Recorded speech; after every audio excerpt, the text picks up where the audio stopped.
શું તમને ખબર છે ખભા અને ઢીંચણની સર્જરી એ કોઈ પણ જાતના મોટા કાંટા વગર થઈ શકે છે? તો એનો જવાબ છે હા. અને એ જે મશીન અથવા તો જે સિસ્ટમ વપરાય છે એને કહેવાય છે આર્થ્રોસ્કોપી ટાવર. નમસ્કાર મિત્રો, હું ડોક્ટર ધવલ ભાટિયા, ઘૂંટણ અને ખભાનો સ્પેશિયાલિસ્ટ, આજે આર્થ્રોસ્કોપી ટાવર વિશે અને આર્થ્રોસ્કોપી સર્જરીમાં યુઝ થતા ઇન્સ્ટ્રુમેન્ટ વિશે સમજાવીશ. આર્થ્રોસ્કોપી ટાવર ની બેઝિક સમજણ એ આ ટોકનો મુખ્ય હેતુ છે.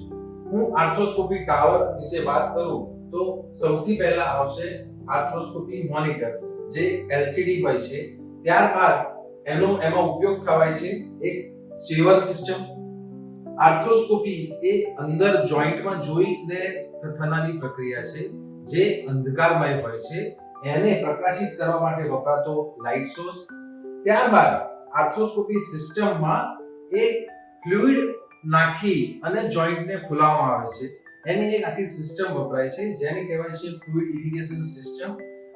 જ્યારે ફ્લુઇડ હોય ત્યારે કોઈ પણ જાતનું નાનું મોટું બ્લીડિંગ ને બંધ કરવું હોય તો એના માટે એનું સ્પેશિયલ એબ્લેટર વપરાય છે જે કહેવાય છે રેડિયો ફ્રીક્વન્સી ડિવાઇસ. સૌથી પહેલું છે મોનિટર.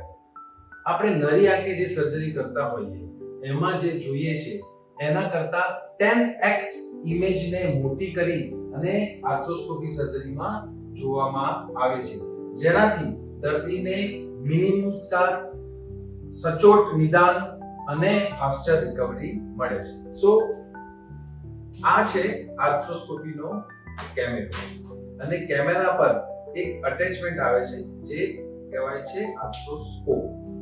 આર્થ્રોસ્કોપ એ ફક્ત પેન્સિલની અણી જેટલો એટલે કે 4 મિલીમીટરનો હોય છે. કેમેરામાં જ્યારે તમે વિઝન જોતા હોય ત્યારે એ લંબચોરસ હોય છે. આ લંબચોરસ વિઝનને એકદમ એક્યુરેટ જોવા માટે એને ગોળ કરવામાં આવે છે જે આ રીતના ફિટ થાય છે અને એમાં તમારું વિઝન એ ગોળ દેખાય છે જેથી તમે જે ભાગમાં તકલીફ હોય ત્યાં તમે એને જોઈ શકો. આ જ વિઝન ને તમે મોટું પણ કરી શકો છો અને તમે નાનું પણ કરી શકો છો.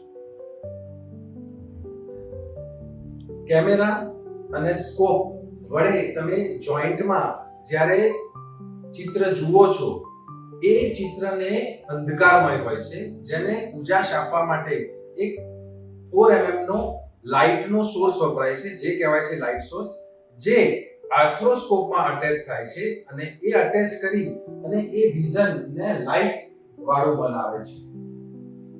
ત્યારબાદ જે વસ્તુ ઉપયોગ થાય છે એ છે સેવર સિસ્ટમ.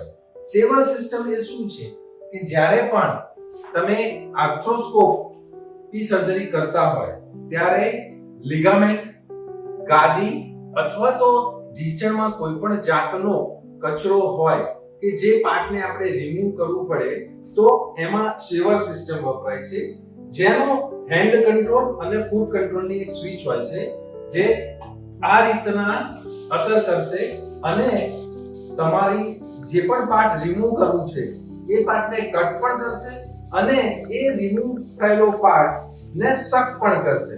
સો બેઝિકલી આ સેવર સિસ્ટમ છે જે ડિબ્રાઇડમેન્ટ એન્ડ સકિંગ માટે વપરાય છે. મેં જેમ પહેલા વાત કરી કે આર્થ્રોસ્કોપી સર્જરી એ ફ્લુઇડ બેઝ હોય છે કે જેમાં જોઈન્ટમાં લગભગ 2 થી 3 લીટરનું ફ્લુઇડ કન્ટિન્યુઅસલી સર્ક્યુલેટ કરવું હોય છે.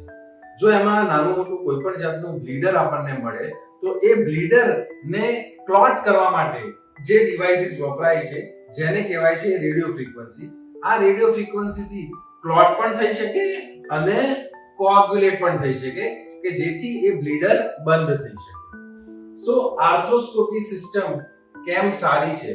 જો એના ફાયદા હું ગણું તો આ એક મિનિમલ ઇન્વેઝિવ સર્જરી છે જે કન્વેન્શનલ જોઈન્ટને ખોલીને કરવામાં આવે છે, જ્યારે આ સર્જરી ફક્ત 4 મિલીમીટરના પોર્ટલથી કરવામાં આવે છે જેથી દર્દીને ફાસ્ટર રિકવરી મળે છે.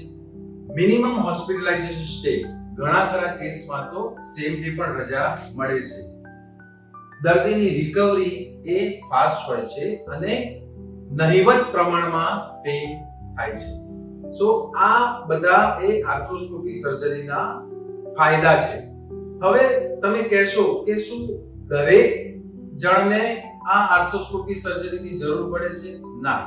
આર્થ્રોસ્કોપી સર્જરી એ સૌથી પહેલા તમારા ડોક્ટર દ્વારા નક્કી કરવામાં આવે છે. દર્દીને ફરિયાદ શું છે, એ ફરિયાદનું અમુક જરૂરી ઇન્વેસ્ટિગેશન કરવામાં આવે છે. ક્લિનિકલ એક્ઝામિનેશન અને ઇન્વેસ્ટિગેશન આ બંનેના સમન્વય થાય ત્યારે એક ડાયગ્નોસિસ ઊભું થાય છે, અને એ જો ડાયગ્નોસિસ એ આર્થ્રોસ્કોપીના મદદથી એનું નિવારણ થઈ શકે તો એવા કેસમાં જ આ સર્જરીનો ઉપયોગ કરવામાં આવે છે. સર્જરીનું નામ સાંભળતા જ લોકો ડરી જાય છે, પણ ઘૂંટણ કે ખભાના દુખાવા સાથે રોજિંદુ જીવવું પણ મુશ્કેલ હોય છે. હું સાચી સમજ, સાચી સારવાર અને વૈજ્ઞાનિક ઢબે આર્થ્રોસ્કોપી સર્જરીની મદદથી થયેલ અને સાચી ગાઈડન્સ મોટો ડિફરન્સ ક્રિએટ કરે છે. જો આ વિડિયો તમને ગમ્યો હોય તો પ્લીઝ લાઈક, શેર અને સબસ્ક્રાઇબ કરજો. Thank you.